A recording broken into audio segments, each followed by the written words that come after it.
For 2,000 years, a single question has echoed through the halls of history and faith alike. Did Jesus of Nazareth really live? This is not a question about whether he was the Son of God. It is not a question about whether he performed miracles or rose from the dead. Those are profound questions of theology and personal belief. Instead, we are asking a much simpler, more fundamental question of history. Did a real flesh and blood man named Jesus exist in first century Galilee? A man who taught, gathered followers, and was ultimately executed by the Roman authorities?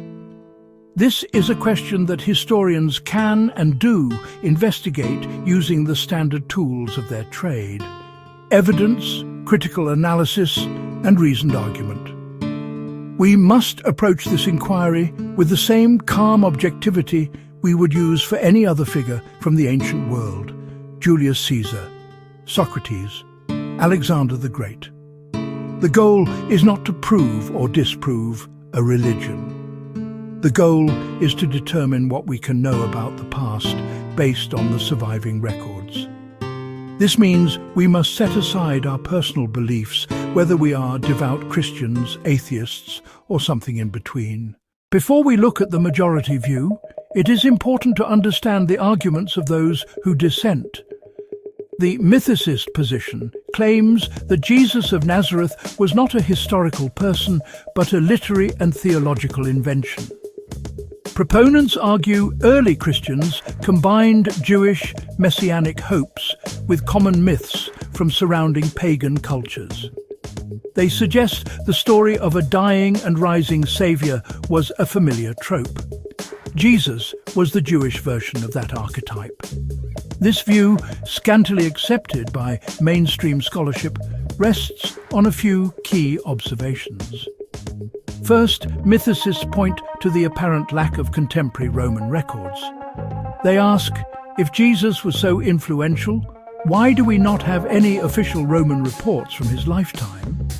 No court documents from Pontius Pilate, no entries in government ledgers, no mentions in contemporary philosophers' or historians' writings.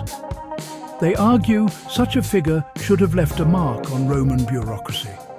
This absence of immediate non-Christian evidence is a cornerstone of their argument. Second, mythicists highlight parallels between Jesus and pagan gods: Osiris, Dionysus, Mithras. Some myths involve a divine son, a virgin birth, a ritual meal. Mythicists say these similarities are too striking to be coincidental. They propose Christianity absorbed mythological elements as it spread into the Greco-Roman world to make the message more appealing to pagan audiences. In this view, the historical man was never needed. The story was constructed from pre-existing mythical templates. Finally, some mythicists point to the letters of Paul as speaking of a celestial Christ rather than a recent historical man. They contend Paul shows little interest in the life and teachings of a human Jesus. He rarely quotes Jesus' sayings. In stark contrast to the mythicist view, the vast majority of professional historians and biblical scholars have concluded that Jesus of Nazareth almost certainly existed. This consensus is not based on religious conviction.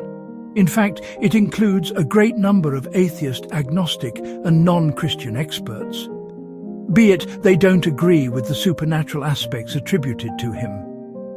Their conclusion is based on a critical evaluation of the available data, which they argue points convincingly toward a historical figure.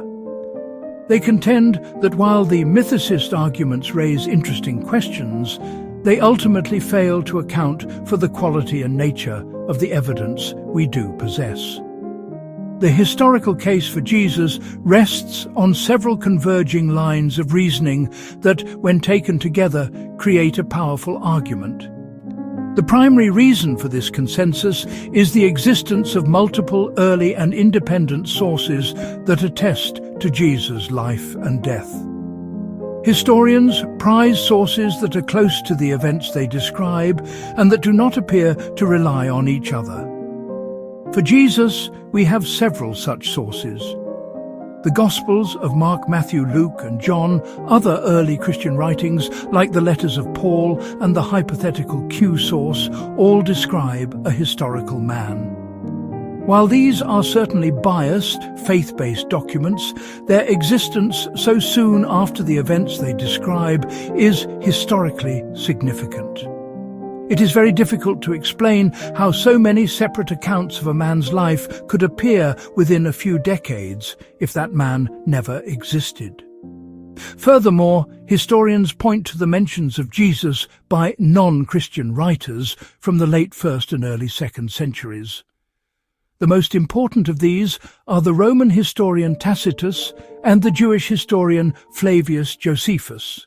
When a historian evaluates the past, the quality of the sources is everything. A single, clear source written by an eyewitness shortly after an event is worth more than a dozen vague accounts written centuries later. In the case of Jesus, the strength of the historical argument begins with the age and variety of the texts that mention him. While we do not have a birth certificate or a tax record, we have something that is, for ancient history, quite remarkable. A collection of documents written within the lifetimes of people who could have known him. The earliest writings we have that mention Jesus are the letters of the Apostle Paul. Scholars agree that Paul's authentic letters were written in the 50s CE, only about 2 decades after Jesus' crucifixion, around 30 CE. While Paul is focused on theology, he provides concrete historical anchors. He mentions that Jesus was a man. He mentions Jesus was a Jew. He mentions Jesus was born of a woman. He mentions Jesus was from the line of David. He refers to Jesus' brothers. He states that he personally met James, Jesus' brother. He states that he personally met Peter, the chief disciple. These are not the words of someone talking about a vague celestial myth.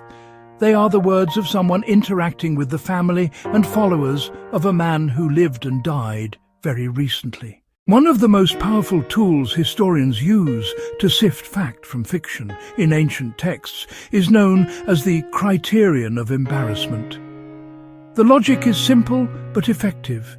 If an account contains details that would have been awkward, counterproductive, shameful for the author and their community, it is less likely to have been invented.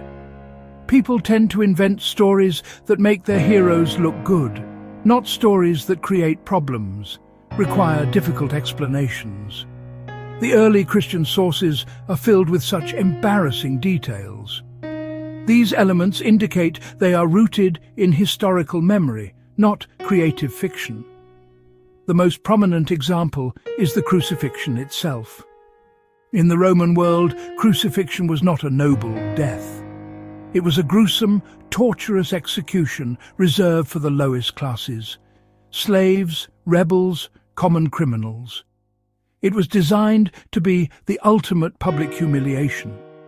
For a group to invent a leader and then claim he was crucified would be utterly counterintuitive. That this shameful event is the centerpiece of our earliest sources strongly suggests it happened. History is not mathematics. We cannot arrive at a precise numerical answer with absolute certainty. However, we can use a simple thought experiment. Imagine a scale of belief starting at a perfectly neutral 50%. It represents complete uncertainty, as likely that Jesus existed as that he did not. Now we add or subtract weight based on key factors, moving the needle toward 100%, certain existence or 0%, certain myth. This is not scientific, but a rational visualization. We begin at 50%. The first and most powerful factor is the existence of multiple early independent sources: Paul, Mark, Q, M, L, John's traditions. This volume and variety within decades makes invention highly improbable. This single factor moves the probability significantly upward. Assign a large weight, 50 to 80%. The evidence now leans toward existence. Next, non-Christian sources. Tacitus, Josephus. Brief, later mentions but external corroboration. Educated people outside the movement knew of Jesus and his execution. Add 8 points, 88%. Then we consider the criterion of embarrassment, the crucifixion, the baptism by John, the disciples' failures. These details are unlikely to be invented. They function as markers of authenticity. Let's add another 7 points, 95%. Before our conclusion, a brief note on miracles. The Gospels report healings, exorcisms, walking on water, resurrection. By the standards of modern science, such events violate known natural laws and cannot be verified as scientifically possible. Historians, therefore, bracket miracle claims. They assess testimonies and context, not supernatural mechanisms. This clarification does not weigh against personal belief. It simply defines the limits of historical and scientific inquiry. Our analysis concerns whether a historical Jesus existed, not whether miracles occurred. Our final estimate, 92%. After weighing the evidence, the historical probability we can assign to the existence of Jesus of Nazareth as a man in first-century Galilee is 92%. Not 100% certainty. History seldom offers that. But a degree of confidence strong enough to form a solid historical consensus. Math isn't magic. It's everywhere.